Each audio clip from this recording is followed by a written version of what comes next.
Today on Newsbeat, a bus driver is now behind bars after strangling a child. And you might not need to hide your phone while in class anymore. Also, a new project is giving free rides to children in the community. All this and more, Newsbeat starts right now. Good evening and welcome to Newsbeat. I'm Desiree Washington. And I'm Michael Edmondson. Thanks for joining us. A school bus driver for Highland Elementary in Baton Rouge is now facing some time in jail after strangling a 7-year-old boy who was fighting with his brother. The incident happened on November 6th after school, and according to the child, the bus driver Sandra Henderson grabbed him around the neck with both hands and choked him. She also pinned him down in the seat with her knee. Henderson is now being charged with cruelty to a juvenile. She was handcuffed and booked into East Baton Rouge Parish Prison on a $5,000 bond.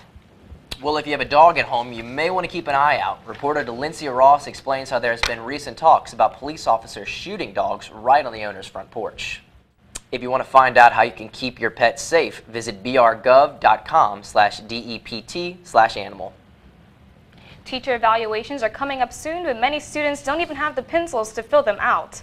That's because many professors are becoming more flexible on technology being used in the classroom, and that's why you may be seeing more phones, laptops, and tablets. The new University of Nebraska-Lincoln study shows more than 86% of students admit to using their phones in the class, and 66% use social media in the class. Associate Professor Craig Freeman embraces technology in his class, but only when used for educational and not personal purposes.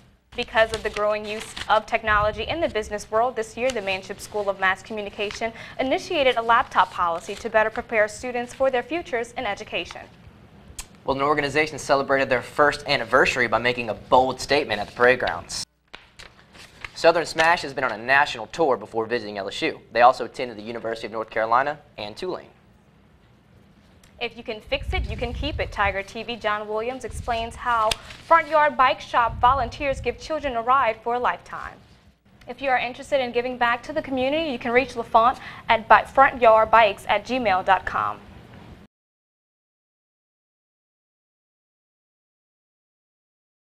Today on Newsbeat, a scheme to get into Tiger Stadium led to 4 men getting arrested. And if you don't have any plans this weekend, you might want to consider a new hike. Also, girls can now feel like real princesses with the help of a special project here in Baton Rouge. All this and more, Newsbeat starts now. Good evening and welcome to Newsbeat. I'm Desiree Washington. And I'm Michael Edmondson. Thanks for joining us. 4 people are behind bars accused in an illegal operation that allowed them to get into LSU football games without a ticket. LSU police arrested brothers Casey McKenzie and Caleb McKenzie, who police say brought event staff wristbands from 2 stadium gate workers, James Oglethorpe and Judy Wilson. LSU police say Oglethorpe admitted to taking approximately $400 in the last 2 years in exchange for allowing fans inside who didn't have a ticket. Today, 6 people are dead, including 2 children, in what appears to be a murder/suicide in South Carolina. Officers rushed to the scene of the crime after a man called 911 threatening to hurt himself before 6 p.m. last night. Authorities say the SWAT team attempted to get to the man to come out, but once he resisted, they went inside and found the 6 bodies lying on the ground. Investigators in Greenwood County, where the shooting occurred, say the murder/suicide involved a member of the family whose identity has not yet been confirmed. LSU has a bye this weekend, and that means there's no football for the Baton Rouge area. If you're now realizing that your Saturday is free, don't worry. Tiger TV Andrew Fenzella has you covered. BREC is possibly buying more land surrounding the conservation area and plans to develop a master plan using public input in the near future. 28 girls were invited to attend a college prep weekend earlier this month in association with the Cinderella Project. Reporter Desiree Ross brings you the story. For more information about the Cinderella Project, visit CinderellaProjectLA.com.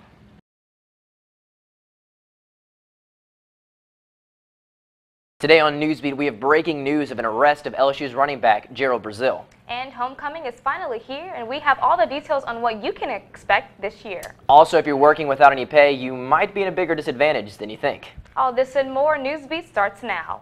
Good evening and welcome to Newsbeat. I'm Desiree Washington. And I'm Michael Edmondson. Thanks for joining us. We just received breaking news that LSU defensive running back Gerald Brazil has been arrested and accused Friday of simple damage to property and simple battery. This is the second arrest in the last 2 months for the native Loringer. Brazil allegedly grabbed a woman by the neck and pushed her down before punching a hole in her apartment. Brazil's previous arrests in September were for disturbing the peace after getting into a scuffle with a fellow LSU student. LSU police are still investigating. We'll have more information coming up at 5:45 with a live coverage of Les Miles' press conference. The 911 calls alerting authorities to the shooting at the Reno, Nevada Middle School 2 days ago have been released. Monday, a 12-year-old student at Sparks Middle School shot 2 of his fellow classmates and shot and killed math teacher Mike Lansbury. Officials say the student then shot himself to death with his pistol. CNN reports bullying might have played a role in the shooting. The 911 call was released today. Police have not established a clear motive as to why the student boy decided to open fire. Some students are worried that a few homeless Baton Rouge citizens are roaming through one of the halls here on campus. Students say they've noticed the adults entering Coates Hall after normal operating hours, but while students still have access for studying. Witnesses tell Newsbeat once these homeless citizens are inside, they stay overnight and are not asked to leave by LSU staff. Biology major Richard Sabatier calls the matter unsettling and thinks LSU needs to take action immediately. Baton Rouge has 955 known residents without permanent housing. Judges are ruling unpaid interns cannot sue for sexual harassment. Tiger TV reporter Bradley Williams explains how you may be at a disadvantage. In June, Oregon became the first and only state to extend sexual harassment protections to unpaid interns. It's homecoming week at LSU. As the big game approaches, here are some events that you don't want to miss. RHA kicked things off with their annual Splatter Beat event Monday night, and tonight, the Greek Board of Directors is hosting a basketball tournament for Greek students at the LSU UREC. The fun won't stop there because Thursday night at 8, the pop duo Carmen will be performing live on the parade ground for this year's homecoming concert. Homecoming Spirit Chair Mercedes Townsend lets us in on a few surprises for Saturday's tailgate. This weekend will also include the homecoming parade and the NPHC new member presentation.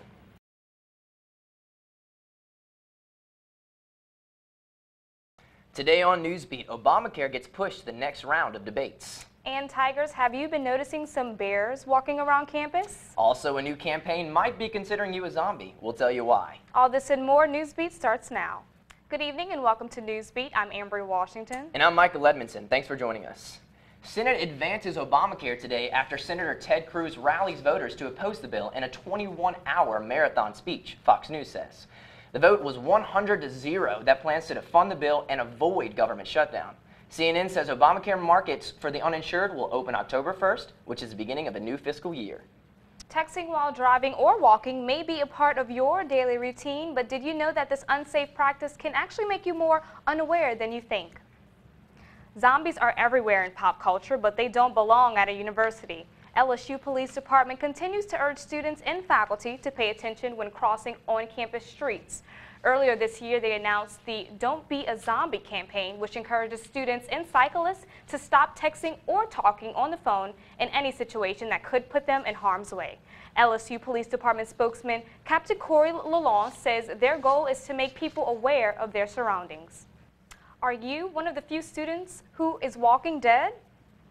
They live in LSU's dorms, eat the university's food, interact with many LSU students, but they actually take classes at another college. Reporter Andrew Fanzella tells us about a program that gives some students the LSU experience, even though they attend a different school.